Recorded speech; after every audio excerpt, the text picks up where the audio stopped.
It doesn't always start as an explosion. Sometimes it begins quietly, just a passing remark with a hint of venom, a smirk that lingers a moment too long, a sudden shift in tone when you walk into the room. People often tell themselves it's nothing. They laugh it off. They decide it's not worth the trouble. Until it happens again, louder, sharper, and in front of others. By then, the damage is already taking root. Because here's the truth. Disrespect that you ignore doesn't disappear. It spreads. And to those watching, silence can look a lot like permission. Machiavelli understood this far better than most. In a world driven by power, image, and hierarchy, he knew that respect isn't earned like a prize. It's maintained like a fortress. When someone crosses you, the way you respond shapes not only how they treat you, but how everyone else decides to treat you from that moment forward. The first instance of disrespect is rarely about hatred or personal vendetta. More often, it's a probe, a test to see where your boundaries lie. If you fail the test, you don't just seem soft, you're marked as a safe target for the future. That's why the moment it happens, your move must be deliberate. Not later, not after you've thought it over, right then. But here's the catch. Your response shouldn't be a burst of anger. The one who reacts emotionally in public almost always loses standing. Instead, you go still. Not passive, still.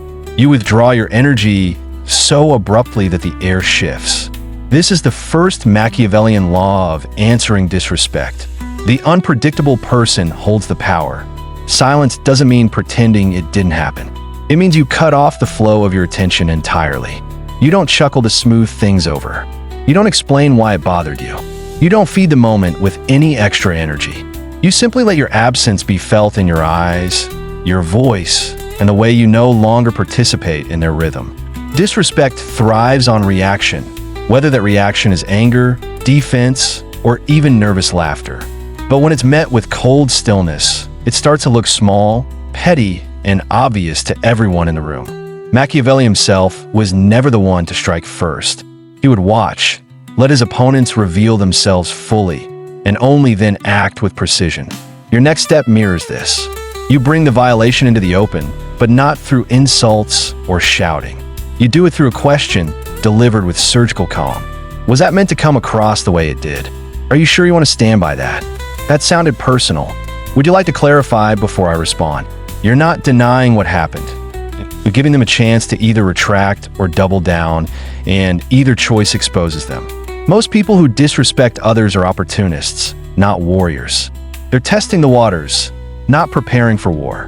When you respond without emotion, but with unwavering clarity, you shift the pressure back onto them. What you're aiming for here is not revenge, it's doubt. Doubt makes people hesitate before trying again. And doubt, once planted, is far more powerful than any threat you could voice. But here's the deeper layer. Handling one moment well isn't enough. Disrespect often returns when the other person thinks you've softened or moved on. That's why the third step is crucial. You redraw the relationship immediately. You don't go back to normal. You don't pretend nothing happened. You change your posture, your tone, and the access they have to you. If the moment was public, your new distance should be public too. You speak to them more formally. You limit conversation. You keep responses polite but minimal. You're not performing anger. You're demonstrating new boundaries. This quiet shift is louder than any comeback. It shows not only them, but the room that the line has been redrawn, and it will hold. Machiavelli taught that a well-timed, justified public consequence doesn't just punish, it educates. Those watching take note. They adjust. Your name now carries weight because they've seen what happens when someone tries you. This isn't about being feared. It's about being known as someone who cannot be played with. The loudest person in the room is rarely the most respected. The one who holds their ground without explaining themselves. That's the one people calculate around. But let's be honest, some people can't help themselves. They'll try again, not with the same boldness, but with something subtler. A half joke, a slight exclusion, a forgetful oversight. This is where you move into the second layer of defense, disproportionate consequence. Machiavelli's philosophy wasn't built on fairness. It was built on results. If the punishment matches the offense, it's forgettable. But if it exceeds the offense, it becomes a story they'll tell themselves every time they think about stepping over that line again. When they cross you again, you don't get louder, you get colder. If the slight happens publicly, your response should land publicly, but with precision. You cut them out of the conversation. You answer their question with one clipped word before turning away. You treat their attempt at humor with the social equivalent of a closed door. The true sting isn't being insulted. It's losing access to someone who once acknowledged you. That's the wound they remember. Here's where many fail. They start strong, but then ease up, hoping to repair the connection. They want to be liked. They want harmony. But Machiavelli would tell you, respect is not earned through forgiveness. It's earned through consistent consequence. People are always watching. They notice how you handled the first moment, and they're watching for whether you'll keep that same energy. This is your chance to reshape your image entirely. Once people start associating your name with precision, boundaries, and control, the way they speak around you changes. Their jokes are more careful. Their tone is more measured. And the beauty is, you didn't ask for this. You built it through disciplined responses. Still, there will be a rare type, the provocateur. They thrive on disruption. They enjoy pulling others off balance. For them, a simple boundary won't be enough. If they escalate, you escalate too, but socially, not emotionally. You turn their own behavior into the spotlight. That's an interesting comment. Do you say that in professional settings too? If that's how you talk to your friends, I'd hate to see how you treat strangers. I'm surprised you felt comfortable saying that out loud. You're not fighting, you're framing. You're making the room see them for what they are. Insecure, impulsive, and small. And nothing shrinks a provocateur faster than public exposure. This is Machiavellian retaliation. It's calm, precise, and leaves them carrying the weight of their own words. You don't need to win the argument. You just need them to realize the fight was a mistake. Over time, something shifts.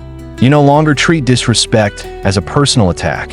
You treat it as information. It reveals more about them than about you. You see the insecurity behind the jab, the envy behind the sarcasm, the desperation behind the fake smile. Now you decide, do they keep access, or do you remove them entirely? Do you let them fade into irrelevance, or do you use their behavior as a warning to others? Either way, you're not reacting, you're orchestrating.